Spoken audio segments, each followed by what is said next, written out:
What day is it? Folks, Merry Christmas. Ho,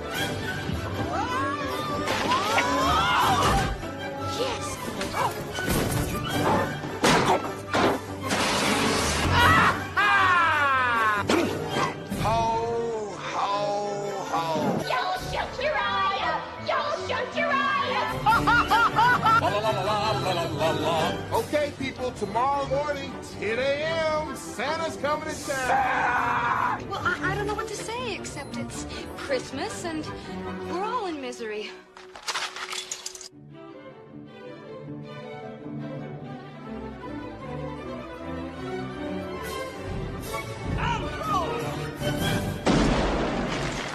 Come out to the coast, we'll get together, have a few laughs. It's that time.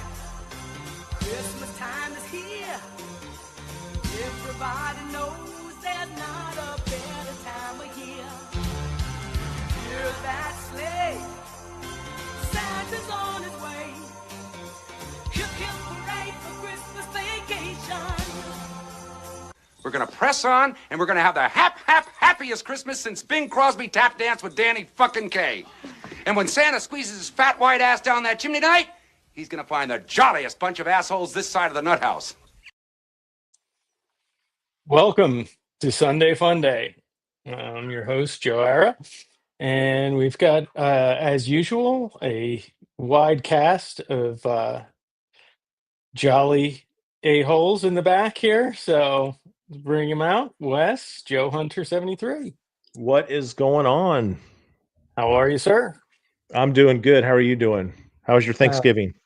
It was excellent. It was excellent. Better than I deserve. So can't complain. Exactly. Exactly. We also have Jezza. Hey, everybody. What's up, Jez man? What's up? How you doing? All right. Good. Good. I don't want turkey again until next year. No, enough turkey. Yeah. I'm not a turkey guy. Really? Mhm. Once a year is good for me. Okay. Well, that's good. Yeah. Some people are like that. I know several people that are like that just they'll just get a sliver of it. Yeah. Mm-hmm. And everything else, you know. And it's got to be dark meat. I like dark meat. Yep. Not a lot of people do, but No, for sure. And Isn't the turkey leg dark meat? yeah. Chicken wings, chicken leg. yeah. And we've got, of course. Oh, look at him. What's up, guys? What's up? Dwayne, what's up, man? What's going on, man? What's going on, guys? You surviving that snowstorm? Man, this morning I had to do one last run through. It's tough. But, yep. It's finally gone, man. It's finally gone. It's headed your way, Joe. Yeah. I am not looking forward to it as much as I was earlier this weekend. Because now I've got some snow thrower troubles, but I'm gonna get the boys out there and show them how to shovel. There you go. There you go. Make them earn their keep. That's right. So,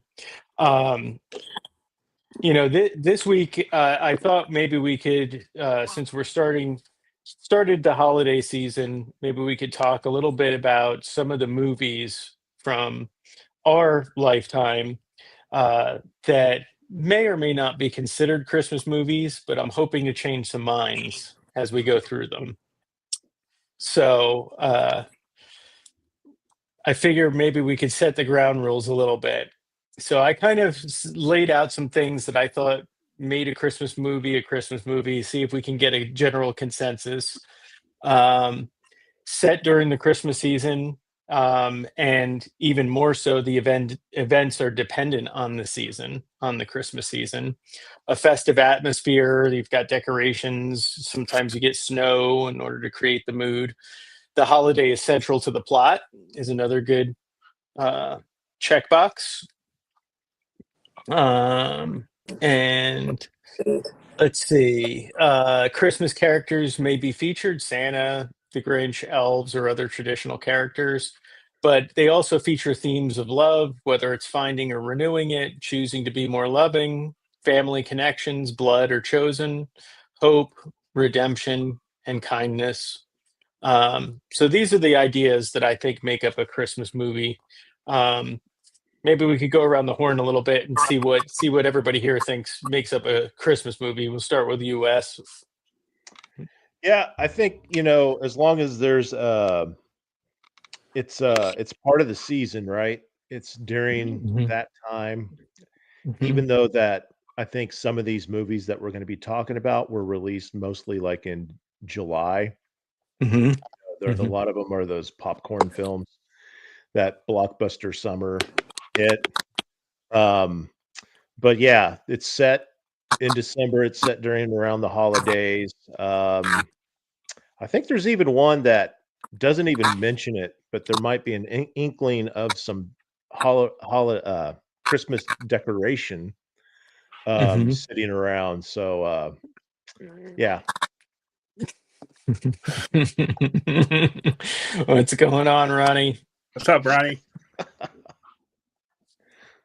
And we got Steve Martin hanging out there, what's up, Steve? and Casey. Casey's hanging out there. So welcome everybody. But yeah, I think having it set during the season is a good start for sure. How about you, Jezza? Just got to be festive in the season, and even some sort of a glimpse of Santa Claus, maybe, or Okay. presents, snow. Yeah. All right. Maybe a family setting. Yep. Yep. How about you, of course? I think it's just a theme. This overall, like everyone mentioned, just the overall, like the ambience, like the hustle and bustle, all of that. Just all fits into a movie. I think that's what makes it a Christmas movie. Nice. I can't disagree with any of that. So I figured that the name of the game will be I will read a narrative of the story. Based on the narrative, we can all say whether or not we think it sounds like a Christmas movie. Then I'll reveal what the movie actually is, and then we can see what our thoughts are on that movie. Sound reasonable? Yeah. Oh yeah. All right. All right. Let's dive in. So, movie number one. On Christmas Eve, a man travels cross country in hopes of repairing his strained marriage and surprising his family for the holidays. He arrives at his wife's company party, carrying nothing but a teddy bear in the hope of rekindling what they once had. But when a group of uninvited guests interrupts the celebration, the man must go on a scavenger hunt and navigate obstacles to reunite with his family. With Christmas music echoing throughout the story, twinkling lights and holiday decorations as a backdrop, and a bit of snow drifting down, this movie transforms into a story about a man fighting not for survival, but connection, redemption, and the chance to be home with his family for Christmas. Man, Does that sound like a Christmas movie? Yes, it does. Yeah, One of the it best. does. I think one of those If not, my uninvited. What's that? Yeah. What'd you say, off course? I said, if not, that's my favorite. Yeah. One of the uninvited guests was already know what my favorite. Huey Lewis, or a Yeah. Huey Lewis lookalike. Yes, because it's not him, because I forget him. what show I was watching, but they said it was him, and I looked it up and I'm like, no, it's not. It's this other guy, No. but they could be twins. Dude. Well, it's like the drummer of Red Hot Chili Peppers and Will Ferrell. Yes. I mean, yes. Yes, absolutely. Yep. Yes, he did, All Steve. Right. So going based on some of the things that I talked about earlier, it is set during the Christmas season. There is a festive atmosphere. The holiday is central to the plot. If it didn't if it wasn't Christmas, then none of the events would have went down the way they did. He wouldn't be traveling. The uninvited guests wouldn't be there. It's got features family connections, hope for a better situation, redemption of the main character. because he starts off kind of as an anti-hero. And let's see what the... You know what? Yeah, Yep. there it is. I was going to say also on that checklist, is there anywhere about music? You know what? No, but it probably could go under this atmosphere. But I think you're Yes. right. Yeah. So, yeah. But you did mention it earlier Mm-hmm. in the clues earlier when you were saying it. Mm-hmm. You kind of, yeah. Yeah, and throughout this movie, and I forgot the name of the song, and it's not really a song because it's done by an orchestra. Handel's Messiah. There you go. Thank you. I mean, that is played throughout the entire movie, all the way up until the end, and then it breaks into a different Christmas song. But then during the end credits, you get the full music on it. So yeah, there's definitely a Christmas theme music throughout this entire film. Mm-hmm. For sure. And for sure, yeah, just hints of it too. Yeah. Yeah, you get it in the beginning of the credits when the actual title comes on. You hear the bells because I've watched it so many times. You could hear the bell when the two letters come together, the title come together. Yeah. I think it is. Mm-hmm. It's one of ours that we watch. Definitely not traditional by any stretch. So we're 1 for 1 on Christmas movies. Yeah, moving right along. Joe, Yes. I want to ask you, Joe. Do you watch that by yourself or with the family? So I watch it with the boys. The wife is not as interested in it. I think she has sat through it once or twice, but definitely not her choice of holiday fare for sure. But yeah, I'll sit and watch it with like the boys, and they get a kick out of it. So, movie number 2, a quiet and lonely drifter searches for his family, not the one he was born into, but the one he made while fighting in an unpopular war. After tragically discovering he is the last man standing from his unit, he arrives in a snowy mountain town of hope just days before Christmas. Not looking for trouble, just a warm meal, a friendly face, and maybe a sense of belonging that he's been missing. When the town law enforcement sees only the rough exterior of the drifter, a misunderstanding sends the main character into a bitter winter woods rather than the warm glow of the town's holiday festivities. Cold, hungry, and hurt, the drifter finds himself relying on the skills that both keep him alive and isolate him from the world he wishes to that would welcome him back. In a moving Christmas Eve finale surrounded by twinkling holiday lights and falling snow, the drifter finally shares the pain he carries with his father figure, and hope finally opens up his heart. What could have been a tragedy becomes a lesson. No matter how lost or broken a person, they should not be left alone out in the cold at Christmas. John, and then what's his last name? Rambo, First Blood. That one I didn't know was set during Christmas. So here's the thing with this one. Mm-hmm. Through the entire film, you really don't. Well, you get a glimpse of it. It is like off camera, to the side, in the police department. There is just an inkling of a very pathetic decorated desk tree with lights on it. And then people will take a screenshot of it. Oh, look, this is a Christmas movie.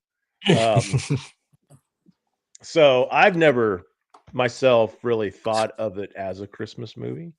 Mm-hmm. Yeah, I guess I missed the Christmas tree. It's easy. It is easy to miss. But I want to say the town. You could kind of see it decorated a little bit, like on the street lights and stuff like that. But you you have to look closely on this one. Yes. So I would say that during the motorcycle chase scene, you see Christmas decorations all over the place. When he's coming back into town, you see a lot of the decorations as well when he's driving the Deuce back into town. but yeah, for sure, it's definitely not a central theme. So like if we take a look at it, um, it is set during the Christmas season, but you barely know it per, what Wes just said. You really wouldn't know it unless you're looking, because it's quick flashes. Mhm. Because I had to go back and watch parts of it this morning because I'm like, where do I fall on this one? I'm not sure where I fall on Rambo.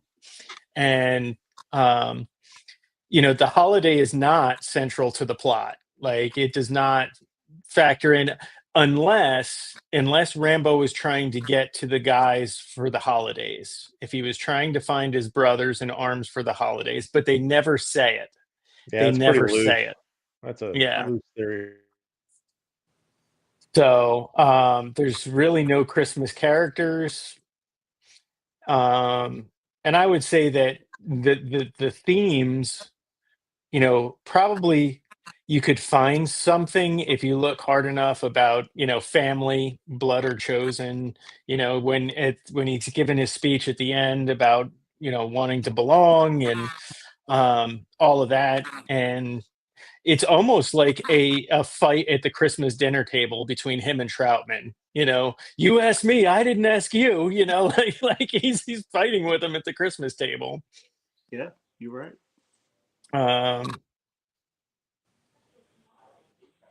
So there you go.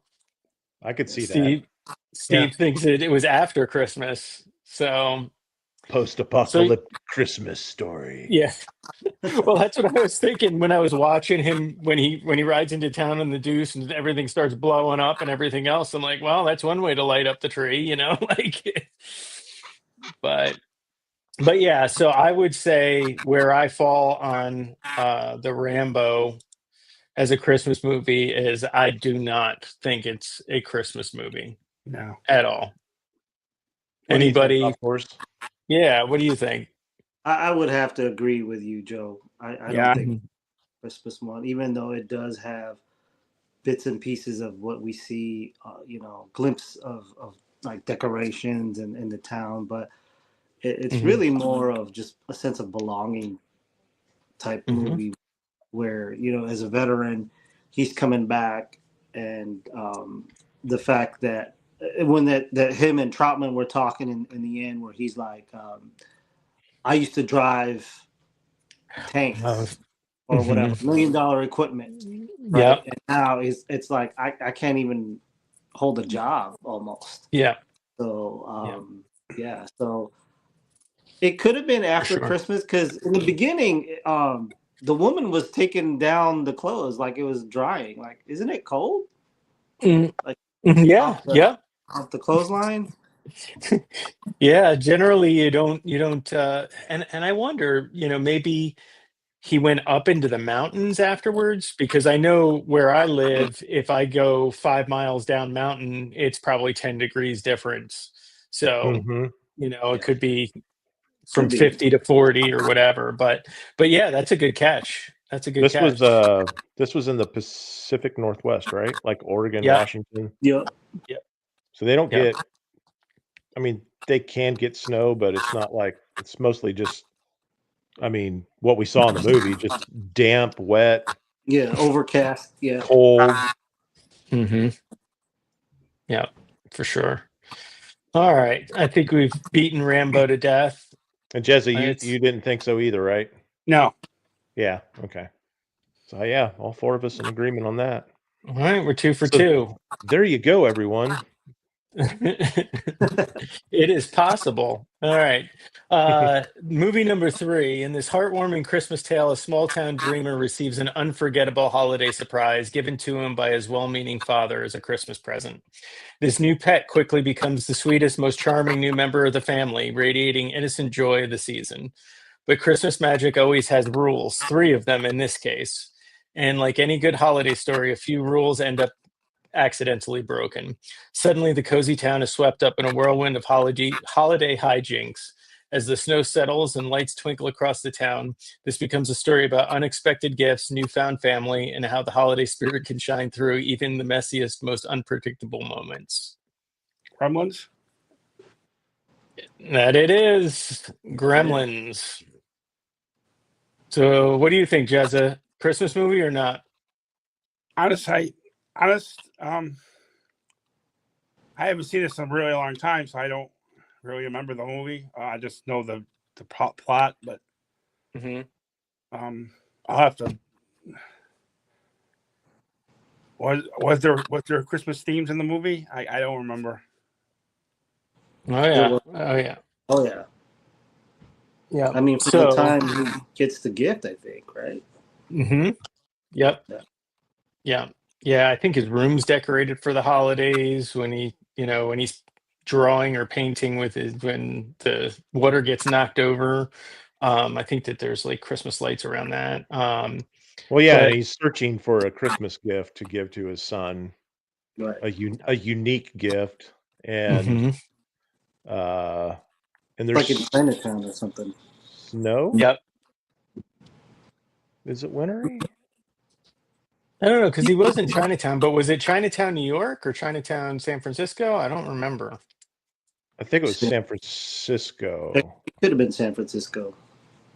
I know that I know they use the same square as Back to the Future. Mm-hmm. I believe the same town square. Yeah. Mm-hmm. Yeah. I mean that was used in a lot of Hill Valley. back then. Yeah. Yeah. Yeah. Yeah. If you ever go to Universal, you could always tour that whole thing. That clock tower still. Yep. I think it's fun, and the funny thing is, I saw it for the very first time last year. Really? Yeah, Gremlins? my parents wouldn't let me see it when I was a kid. Yeah, I know. I might have been PG-13. Yeah. Yeah. There's some horror elements in that for sure. Yeah, and I had all my friends talking about it, so it felt like I saw it, but I just never did. Mhm. And then I was like, I'm going to sit down and watch this last year. So yeah, What'd you think, Wes? it doesn't hold up.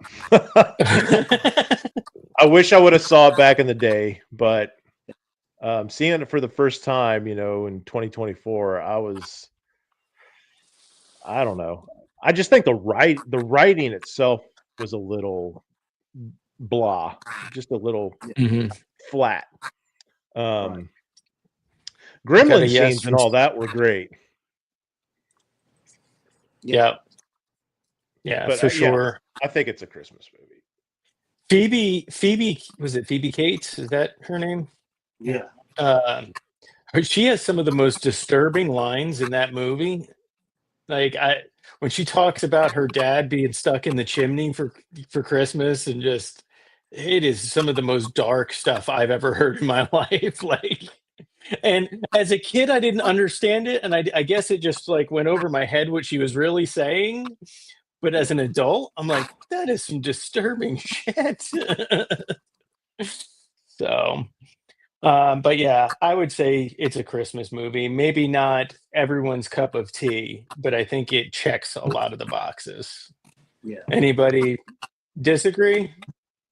I know, Jezzy, you said you have to go back and watch it. So, but Yeah, I'm gonna have to watch it again. I haven't seen it. I'll hold off till I see it again. Okay.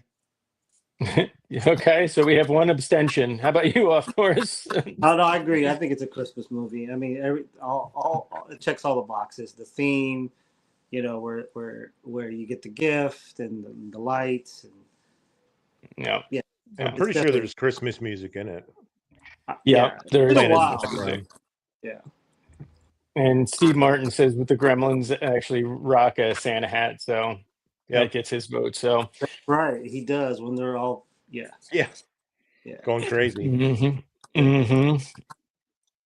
All right, moving right along. Set against the twinkling lights and tinsel-covered streets of Los Angeles during the holiday season, this movie transforms into a moving Christmas tale about two men who desperately need connection, hope, and a reason to believe again. The first character is a widower drowning in loneliness who enters December with no sense of purpose and no one to share Christmas with. He's broken, hurting, and quietly wishing the world would give him a sign that life is worth living. Across town, the second character is preparing for another bustling family Christmas. Mm-hmm.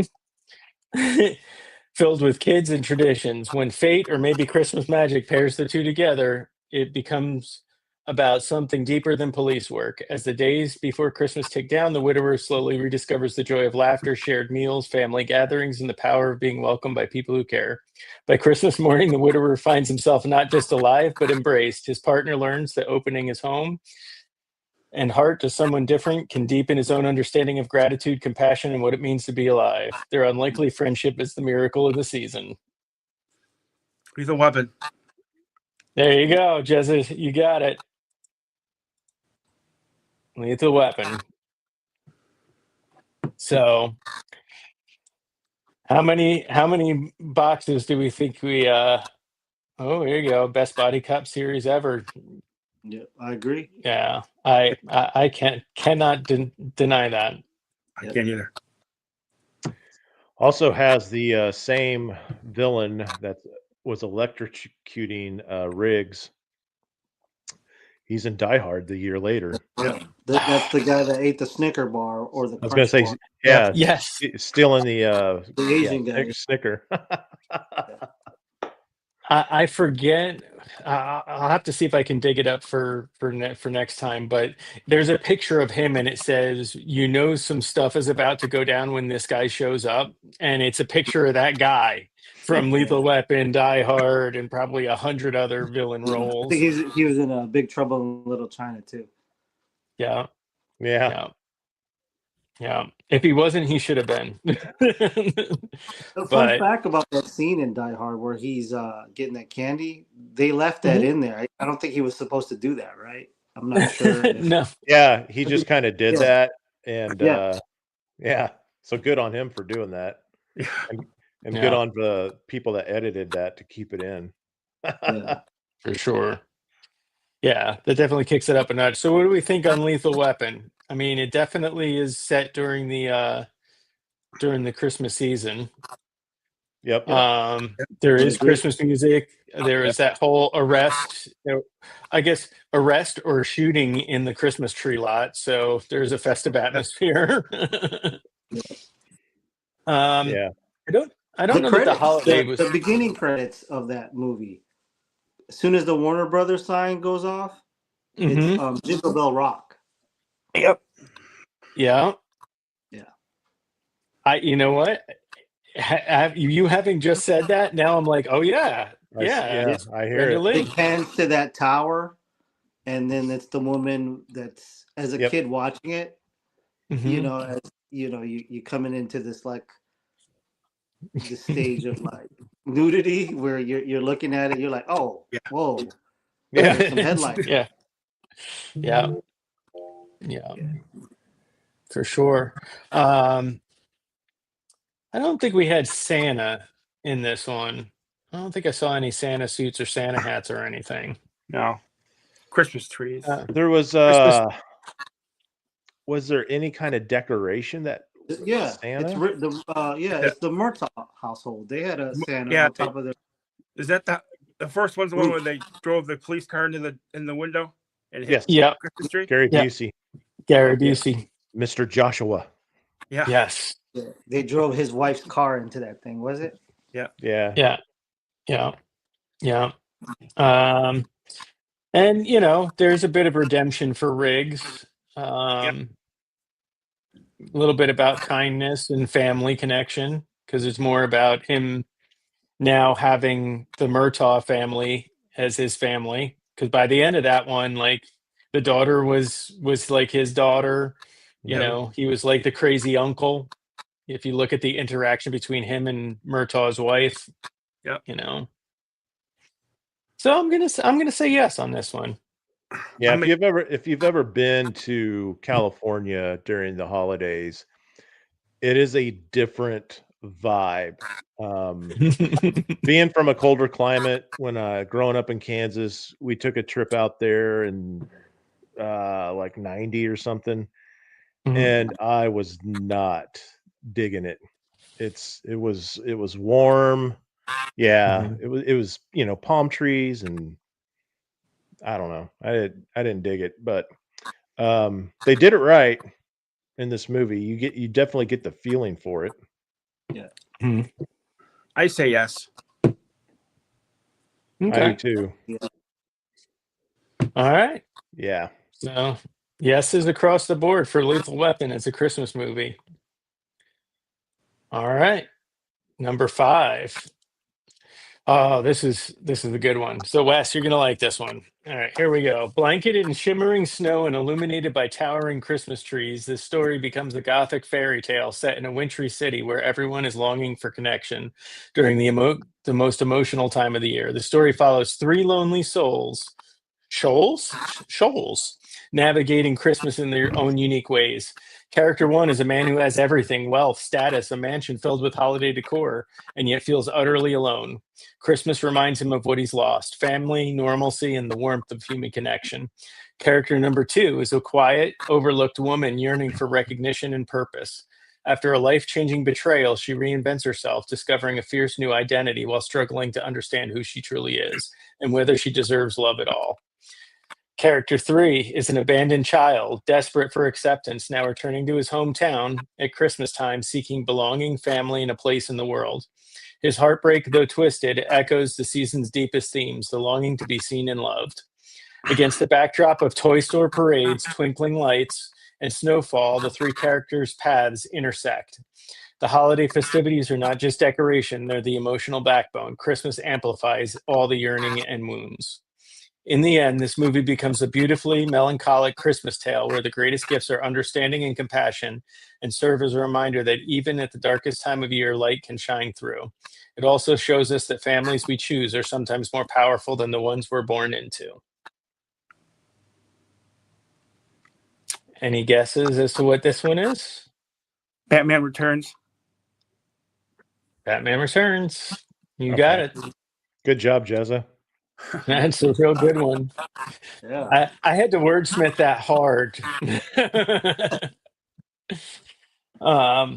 Yeah, that was well done. Good Yeah. job. it's I was like, what Christmas movie was that? he's like, what, I missed a Christmas movie somewhere. So this one is set during the season. There is a somewhat of a festive atmosphere, but I will say that it's pretty walled off from the rest of the movie. Like, there are scenes where you're like, this is definitely Christmas time, and then a good portions of the movie you can forget what time of year it is. If it wasn't cold, it could have been February. Let's see. Joe Fan 84 stopping in to say hello. Hey, Joe Fan. What's going on, Joe Fan? No. So let's see. Festive atmosphere, I would say it's here and there. Yeah. Holiday is central to the plot. I don't know that it was central to the plot. I think it just happened to be like a good wrap, to put around everything. Otherwise, how else would you get like a 30-foot tall duck float unless you were doing a Christmas parade or like a Thanksgiving parade or something? There wasn't a Santa. There was lots of penguins. There was. Lots of There penguins. was kind of a Grinch in Max Shrek. Mm-hmm. I would argue that they probably, because if you remember Shrek, he had these really crazy eyebrows and everything. Yeah. I would say that was intentional, maybe to recall the Grinch. So I think that's a good call. Yeah. I think that's a good call. Any other thoughts on this one? A lot of cats. Yeah, lots of cats. Which way are you leaning, Jezza? Or West? Jezza, what do you think? Kind of a hard one for me. I don't. Joe, I was talking to you this in the pre-show, but I've seen this once. Unlike the original Batman, I've seen thousands of times. Yeah. Well, hundreds, but I just don't remember this movie for some reason, other than Michelle Pfeiffer. Yeah. Well, We all remember the Michelle Penguin was Pfeiffer. kind of forgettable. Yeah, I mean, I do remember him, but I don't remember the setting or anything like that. That's a tough one. Yeah. It I'll is let y'all sprinkled decide. throughout, but it's not like you said, Joe. It's not like the main. Yeah, I don't think it's. I'm gonna have to disagree on my end. Yeah, I'm gonna have to go. So we got. Of course, I'm gonna say no. I mean, I know there's presents and stuff, but I don't think it's a Christmas movie. I think back then we were so interested in seeing the new characters because it was a sequel to Batman, and we weren't even focused on. We wanted to see what Catwoman was all about and the villain. You know what I mean? So, and it's too bad we didn't get Tim Burton's Batman Forever. I hear that would have been awesome. Yeah, for sure. So I think I'd fall on the side of it not being a Christmas movie. So it would be my second one that I would consider not a Christmas movie. It happens to be set during that time period. And just walking through a winter wonderland with Christopher. And who remembers seeing the cameo from Paul Rubens? Yeah, I don't. Was he in it? I don't remember it. What was he? He was the Penguin's father in the beginning. Yes. Holy cow. Yes. Yep. Because it was so outside the box for what we knew him for at that time. Good callback, Jezza. Yeah. Good deal. All right. We've only got 2 left. Set during the bustling holiday season in Philadelphia, this story becomes a heartfelt Christmas tale about 2 men from opposite worlds who discover the true spirit of the season. It has nothing to do with money and everything to do with generosity, empathy, and seeing the humanity in others. The first main character is a polished upper crust executive who enters December believing he has the perfect life, prestigious job, a wealthy fiance, and a future wrapped neatly like a present under the tree. But when a cruel holiday experiment strips him of everything he learns, sometimes painfully, just how fragile privilege can be. Meanwhile, the second main character is a quick-witted man struggling to survive and gets an unexpected stroke of Christmas luck when he is lifted out of poverty and placed into the first character's former situation. What begins as chaos slowly becomes transformation as he learns to trust, grow, and thrive when given opportunity. In the end, the story becomes a fable about second chances, the power of empathy, the joy of lifting each other up, wrapped in laughter and topped with a warm holiday blow. Any guesses? I know what it is. Trading Places. Trading Places. That's it. Definitely a Christmas movie. Yeah. It's a Christmas movie. I'm definitely with Steve Martin too. Yeah. Which version of Jamie Lee? The True Lies version or the one in that one? Let's put them both together. Yeah. Wow.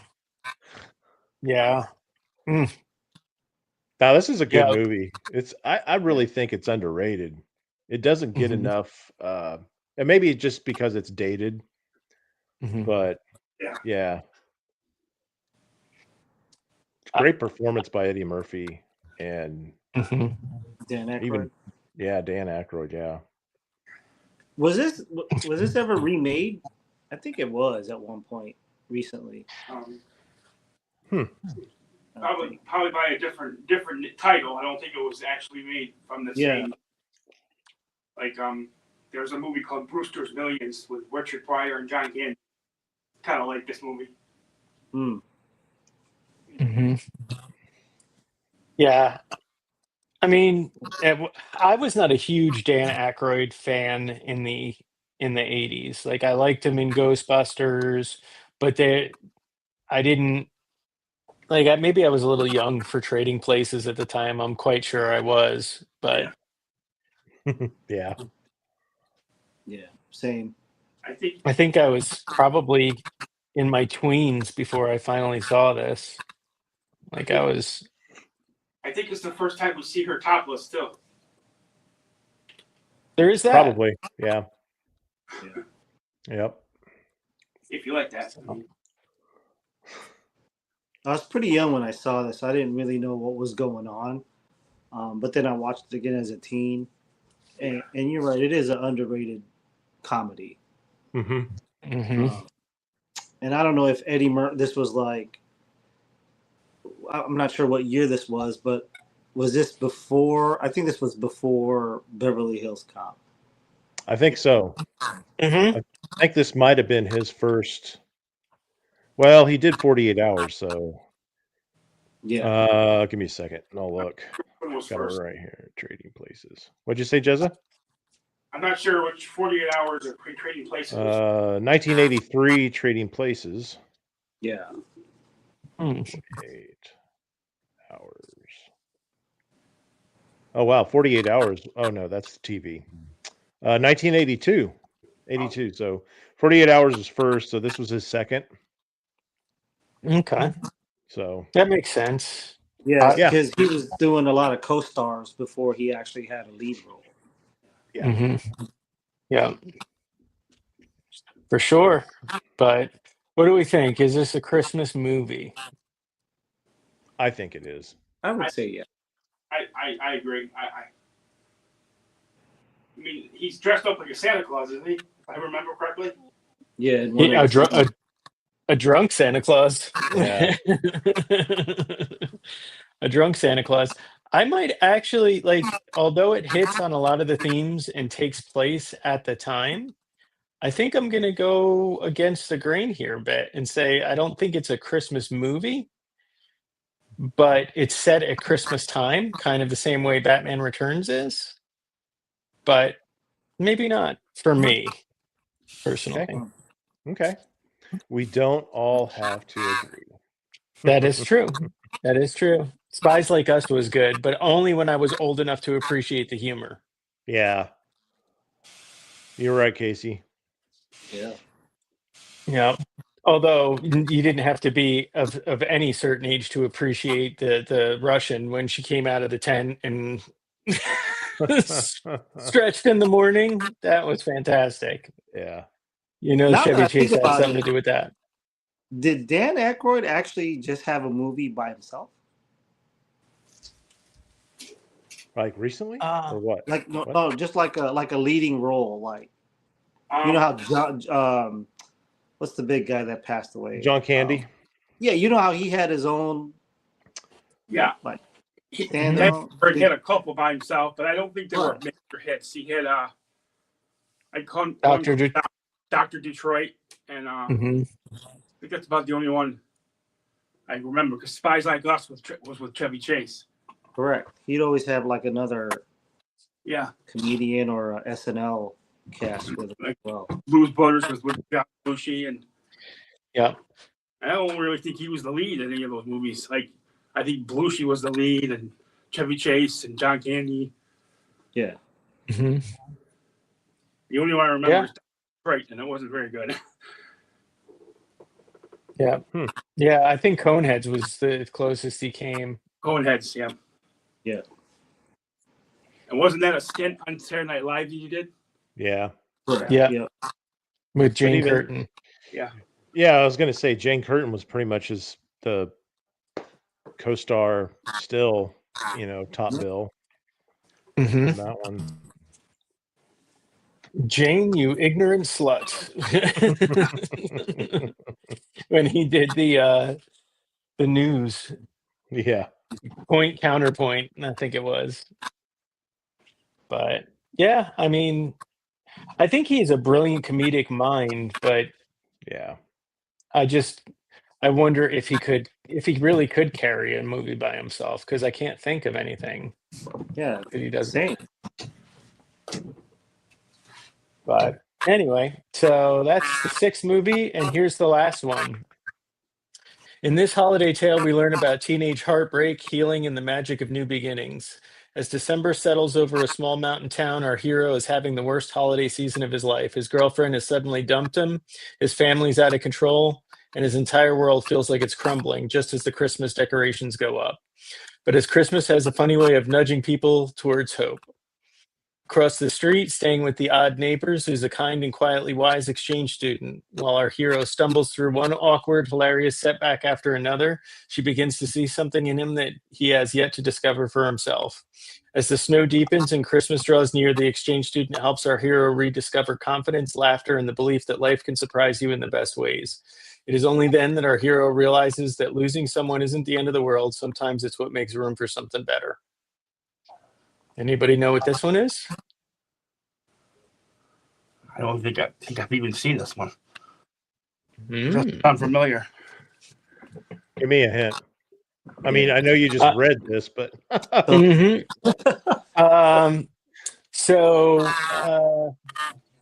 there's a line that I know when I was younger, as soon as the movie came out, everybody was saying it.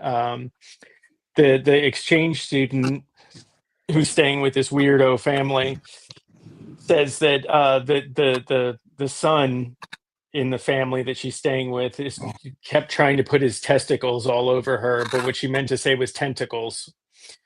I don't know if you, but that was like a huge thing in our school. Everybody thought that was hysterical when we were little. Edward Scissorhands? Edward Scissorhands? No, but I should have put that on this list because that's a great Christmas movie. Good call out, Jezza. I have no earthly idea what this is. I was saying. All right. Better Off Dead, Better Off John Dead. Cusack. So it takes place at Christmas. There's lots of skiing, and they do a whole Christmas present scene. Yeah, because ski village.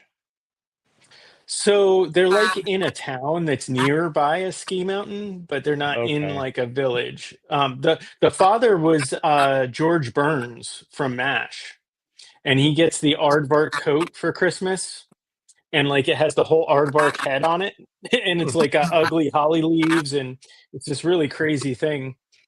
The mom can't cook.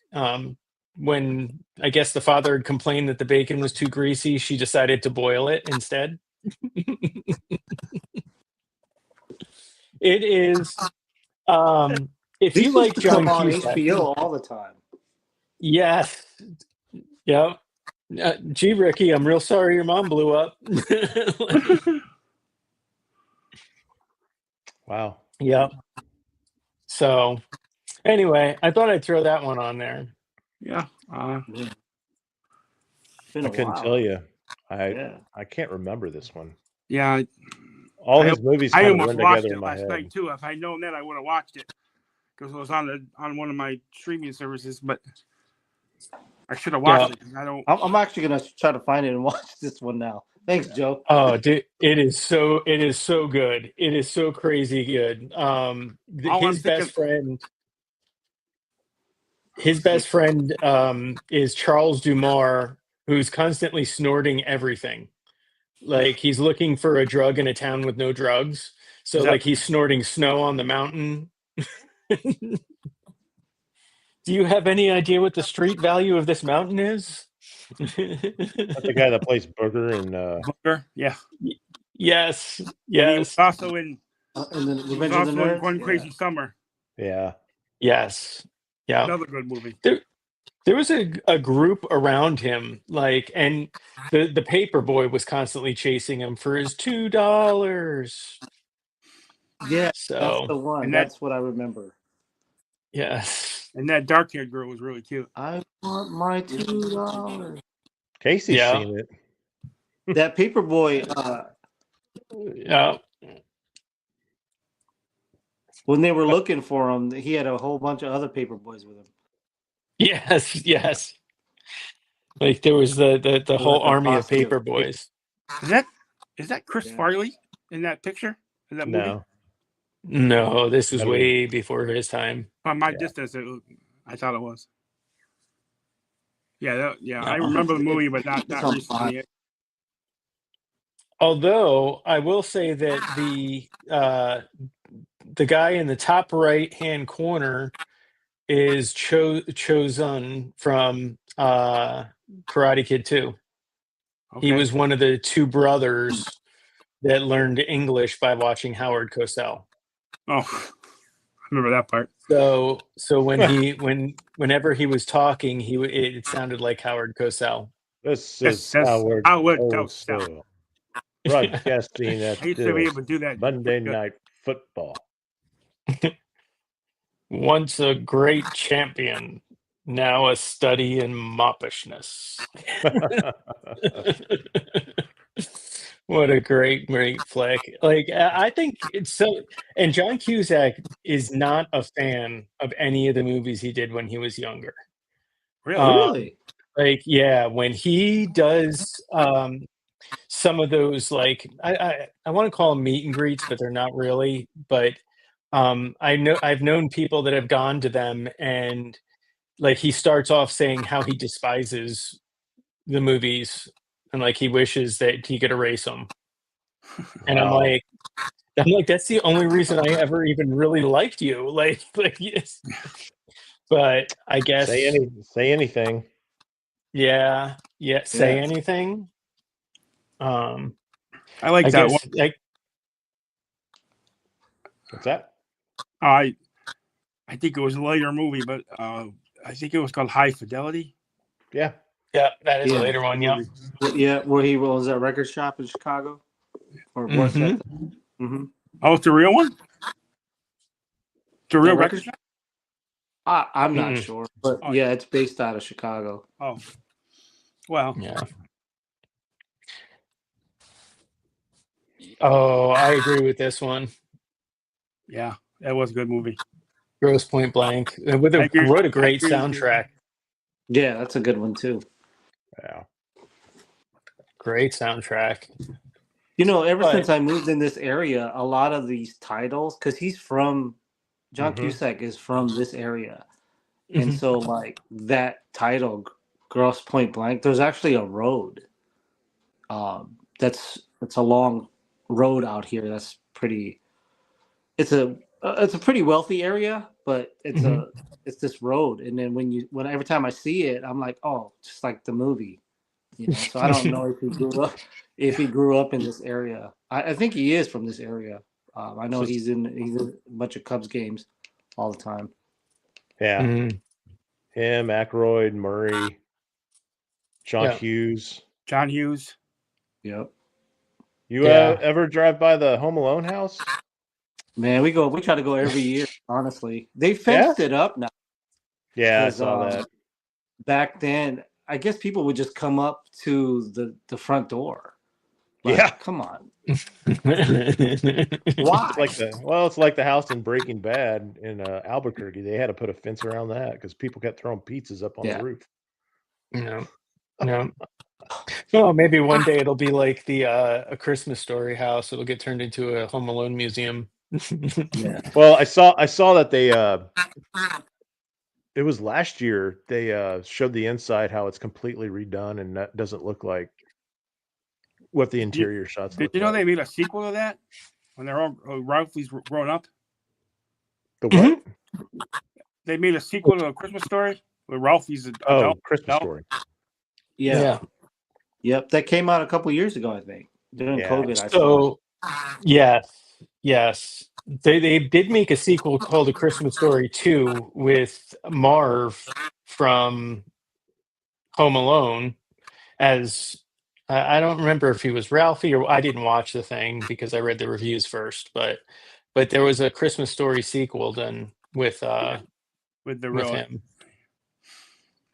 Yeah. But anyone the see newer that one last Home Alone that came out where Kevin's brother, the kid with the flat top, Buzz. Oh, Buzz. Buzz. Mm-hmm. Yeah.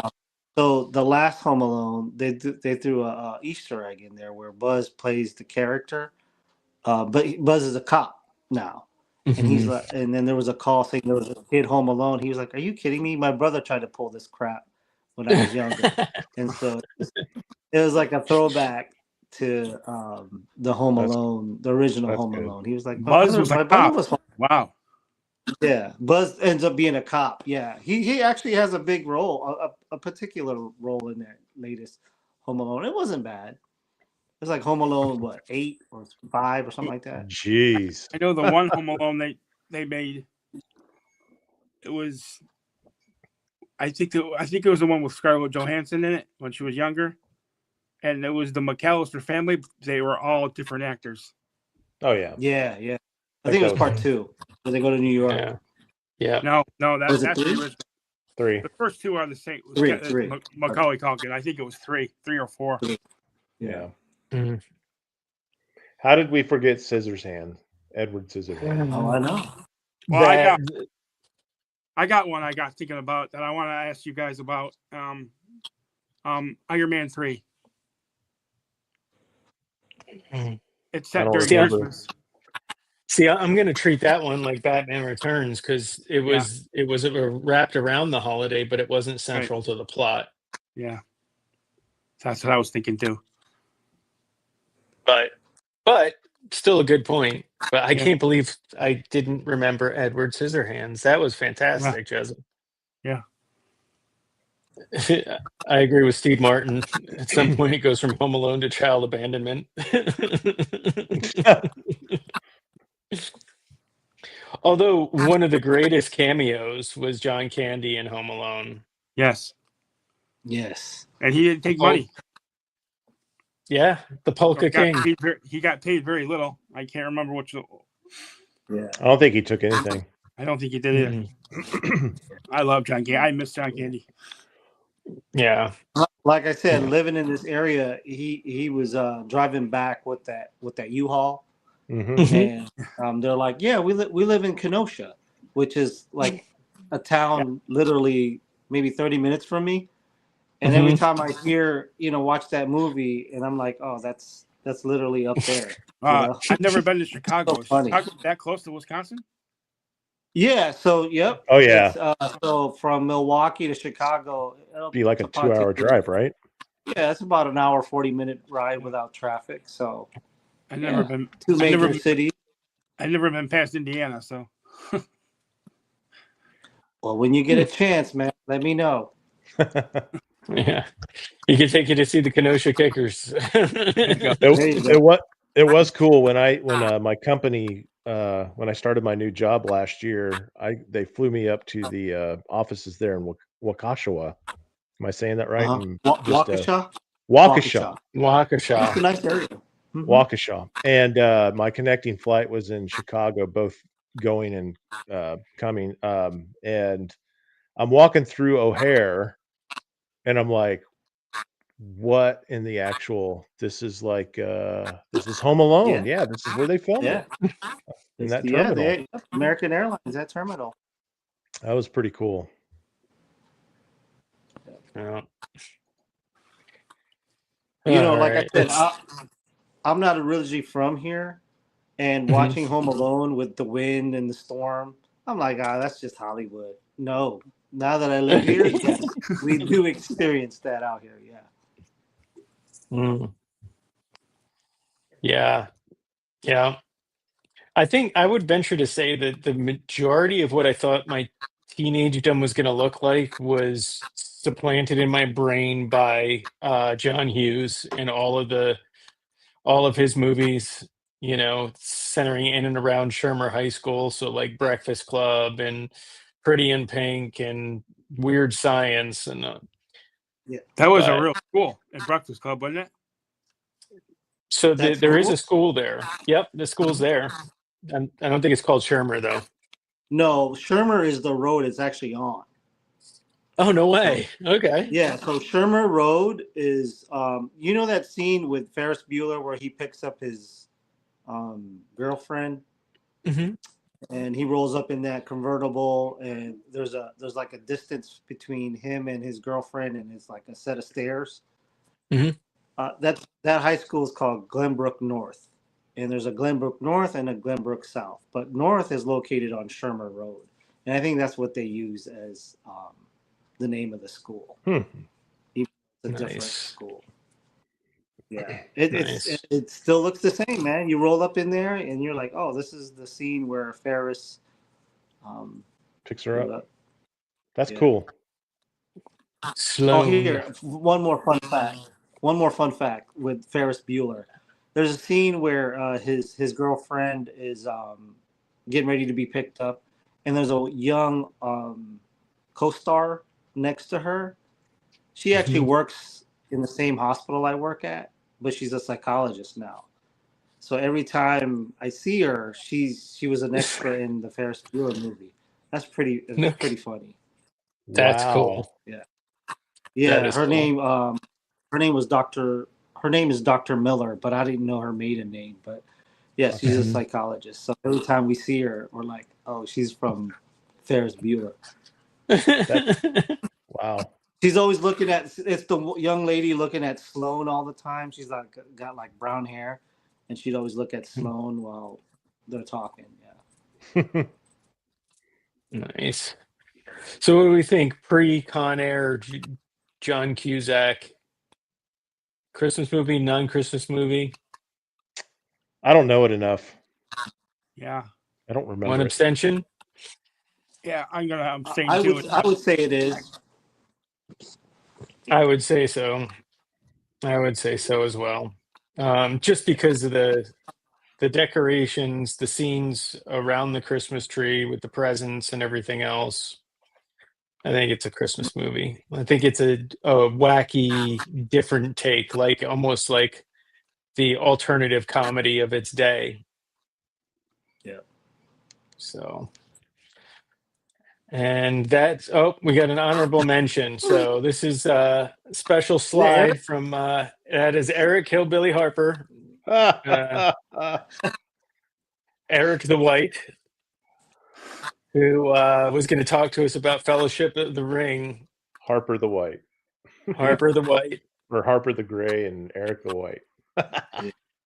It's too bad Ronnie's gone. We should tell him to change his name in the chat to Ronnie Eric the White. Yeah. But yeah, so he wanted to make his case for Fellowship of the Ring. Sadly, he is at a dinner right now, so he is with us in spirit. Well, but sadly, I would have to disagree with his stance on that. Oh, he's still here. God dang it.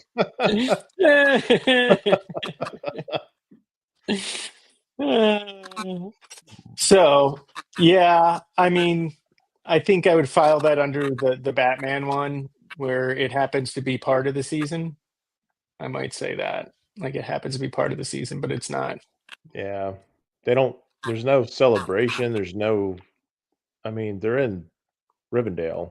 They are they're on a different Earth though. So, and just them saying that they're leaving on December 25th. That's sorry, Eric.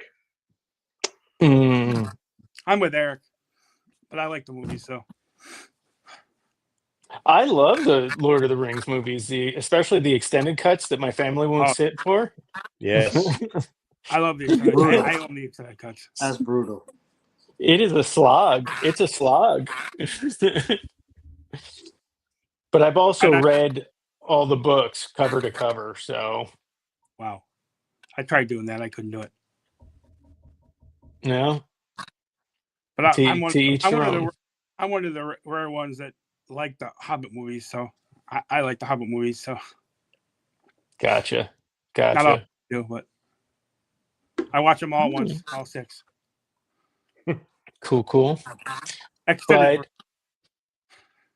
I appreciate everybody's thoughts on the Christmas movies. I think it was a lot of fun, especially looking at them through a different kind of lens. But next week is like kind of pure goofing off, talking about Christmas music through our lives. So, like, what was the soundtrack of your childhood holiday season? Oh man, that'll be fun to talk about. Yeah. Yes, I want to hear everybody's story, because what I found, especially within our group of people, is we all had very different backgrounds, but we had very similar experiences, and it may be different kinds of experiences, but they were very similar in lots of ways. And I think that's awesome. I just want to say shout out to Ronnie Trickshot, and I wished him a happy Thanksgiving in a private chat, and he didn't even know what that was. So I want to apologize live here that I'm sorry that he didn't know what that is, that holiday is. So. I guess now's a good time as any to say that this week's Sunday Funday is brought to you by Ronnie Trickshot. Check him out on YouTube and Instagram. He is a man of many talents. Yes, a gentleman and a scholar and a fantastic individual. And on Friday, he's going to be hosting the game show live with Shark Eyes, Baldy Locks, and Toy Gaines. Yes, that should be a good one. I'm not sure what time. So, all right. Well, I think next week we'll get into some toy stuff because I don't know if anybody else is like me, but I have a couple of drops coming this week. So maybe we could do a little toy talk and then go through and listen to each other's recollections of our childhood. Like, what did it sound like during Christmas? And, how does that affect, what you're doing today? Are you holding fast to those traditions? Are you developing new ones? Because music is one thing that constantly changes, right? Like your taste in it. But the holidays kind of seem to find a way to push some of that to the side a little bit. And I'm kind of going back. I'm going back to the holidays. I don't really do holidays anymore, but I'll talk about them. All right. Well, of course, it was awesome having you here today. Yeah. I appreciate you swinging in, and you're welcome back anytime. Yeah, man. I appreciate that, man. This was fun, man. I really enjoyed it. Maybe we could do a New Year's movie based one because I kind of like this topic. I'm a big movie guy. Okay. So, yeah, cool. I think that'd be a good one for you, Joe. I'm going to start a chat on Instagram, and that'll be the incubator for that show. And I'll add everybody here and a couple of the other guys, and we could do that. And like I said, hopefully we'll see everybody next week when we talk a little bit about holiday music and keep the good times going. Cool. All right. So with that, you know what? Let's just go around the horn one more time and just tell people where they can find you and what you have coming up. So Wes? Right on. So you can find me on Instagram at JoeHunter73 and also YouTube, JoeHunter73. This week just got done. It's in the editing stages now. I know Casey does not know what that is, but I just dropped the 76 and 78 videos of the Sears, Montgomery Ward, and JCPenney's catalog, Christmas catalogs. 79 and 80 will be coming out later this week. Nice. Very cool. Jezza, what are you up to? Not much really. I don't have any videos to make until I get Shooter, and then Tuesday night at 9:30, I'm going to do another ranking show. My 20 favorite TV show characters. Awesome. Not cartoon characters, TV characters like live action. Like now, is this all time? Is this all time, or is this a certain time period? All time. Probably 70s, That's 80s, awesome. 90s now. Nice. Very cool. Of course. You got anything coming up? No, but you can find me shoveling more snow this week. And just showing love to you guys on Instagram, man. All your posts are great. All the yours too, man. So, yours are awesome. Just showing, just keeping up with the Joe Bros in the community, man. Yeah, buddy. Awesome. All right. Well, I appreciate everybody for coming in. Thank you. Thank you very much. Stopping by. So we'll hopefully see more of you next week. Okay. And I'm going to end the stream. Wait a minute. I got to give you a present. Here. Come on. Single file over here. Come on, next one in line. It would kill him to say ho, ho, ho. You were just here. I was not. Yeah, you were. You were on my lap 5 minutes ago. No, I wasn't. Yes, you were. Now you're going on Santa's list and you're getting nothing. Fuck you, Santa!